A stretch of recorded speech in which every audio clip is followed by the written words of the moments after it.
Another great decision by Coach Smart. Congratulations, Coach Bobo. That was Mark Richt, Georgia's former head coach and current ACC college football analyst. Hey, look, Mark Richt got Mike Bobo and Kirby Smart, but got Mike Bobo his first college job. Um, and Mike's time at Georgia was during a change in the league for sure. First of all, you know, there's a story. There's a story behind everything, and I'm going to tell it here in a second because I think it's an important one about the first time that Mike really was calling plays. But in the time that Coach Rick's transition to Mike Bobo, you saw over an extended period of time that Georgia's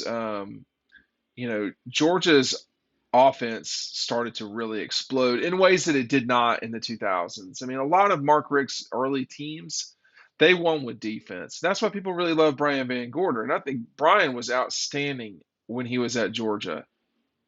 He wasn't really great anywhere else. I mean, let's just be frank about it. He was just not very good anywhere else. So, or at least not to the level that he was at Georgia.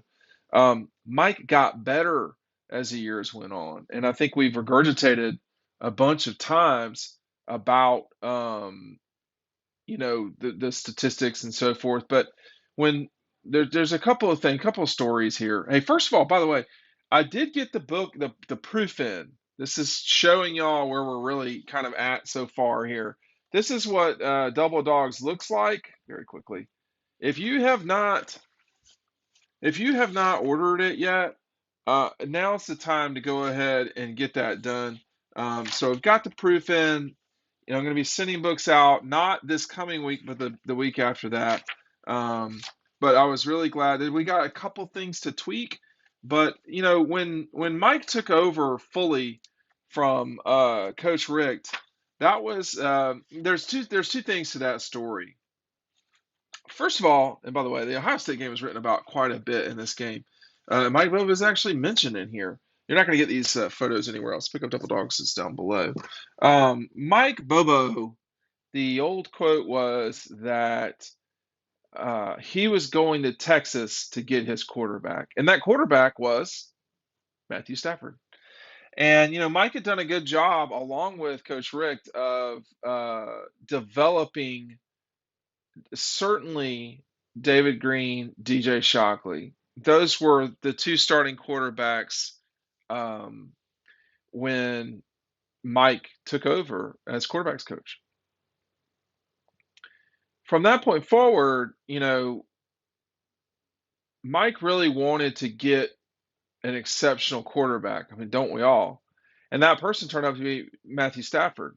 There were a lot of guys to go get at that time. You have to remember Tim Tebow was coming down to Florida and Alabama. Um, Matthew Stafford, I think was it Mitch Mustaine who was also up there. So of all those guys, I mean, I think Tim Tebow was a very good college quarterback. It would be hard to really say that you'd rather have Tim Tebow over Matthew Stafford, but whatever. So very specifically to say that in Georgia's system, Tim Tebow would have been it'd have been tough for him to succeed, just like he didn't succeed in the NFL because it wasn't a fit for him. But the fit for Georgia with its eye-based offense and fullbacks and all this stuff, those two, Mark Richt loved the fullback. I mean, like he wasn't shy about it. He loved the fullback. So we get to '05. I guess it was '05 going into '06. And Matthew's coming down to Texas and Georgia, and that seemed like Texas and Georgia. And Mac Brown, it just wasn't a fit for Matthew. And so he picks Georgia. Bobo signs the biggest player that Georgia's had in some time. I mean, Matthew was a bigger name than DJ Shockley for sure. Matthew is probably, with the exception of Jacob Eason, the most uh, ballyhooed quarterback to sign with Georgia. So they get him. And the first year's rough, right? I don't know if y'all remember this. The first year, Matthew is the third string quarterback with Joe Cox coming into the season. Uh, no, that's I misspoke. It went Joe Tereshinski, Joe Cox, and then Matthew was the number three. I'm pretty sure now. Someone could correct me here, but I'm pretty sure he was the number three with Blake Barnes. So they were basically saying, "Hey, this, that, and the other."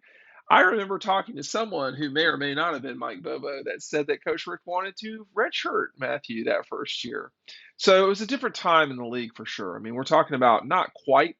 I mean, we're talking about 15 years ago, and so the season goes on, and as Mike is progressing through this time, he's calling the 2 minute and so forth. And we get to the Tech game, and I'll just tell you, this was the wheelhouse for me. I mean, I remember this time. Matthew is not that much younger than I am. At the time, it felt like he was significantly younger than I am, but he's really not, to be honest with you.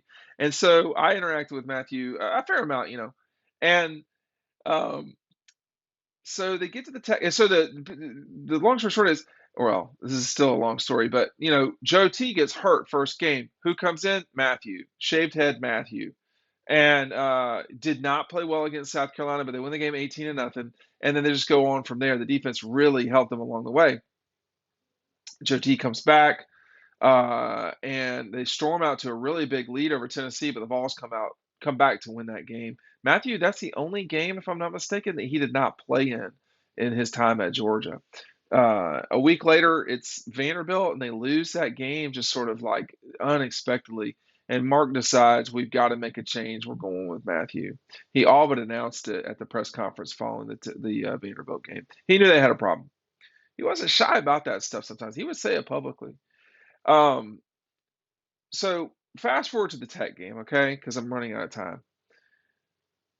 So Georgia had come off a strange run of games. They had lost to Kentucky and had the goalpost taken down on them.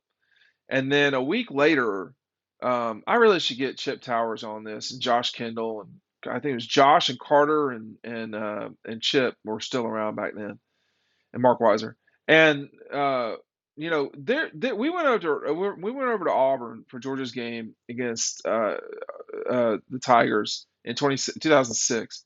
It was a noon Eastern time. It was an 11 o'clock game local. Literally, this is the only game I think, with the exception of the 2011 or 2019 LSU games, where I thought Georgia had just no chance of winning the game. They just beat Auburn. They beat the shit out of them, and it was because of Matthew playing well.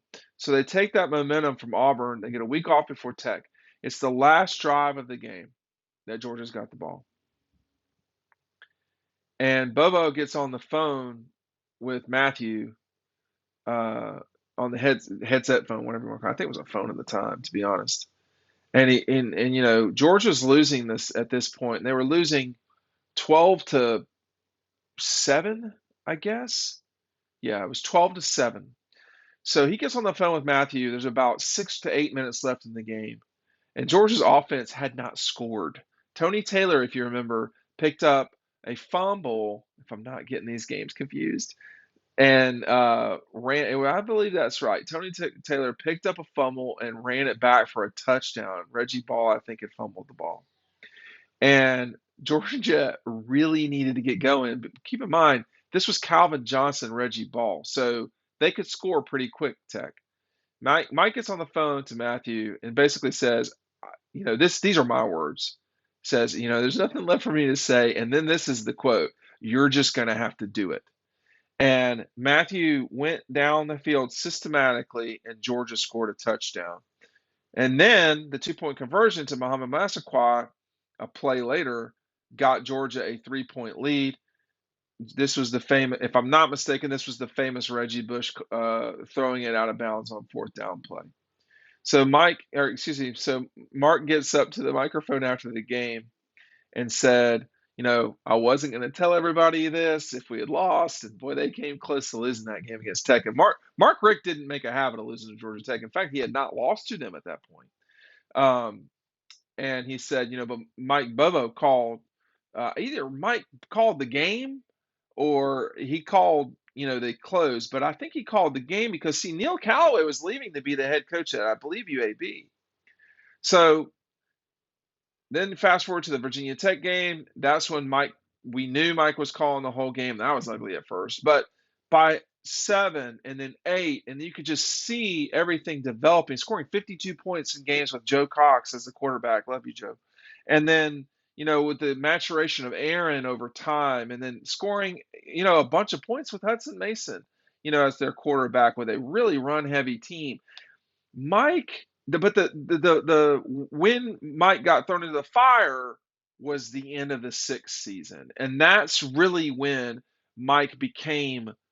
I mean, that's literally when he became the offensive coordinator at Georgia. But I didn't want to pass up the fact that Mark Richt has said another great decision by Coach Kirby Smart. Congratulations, Coach Bobo. I don't know why coaches got to call each other coach. Hey, listen. Anyway, this is the first.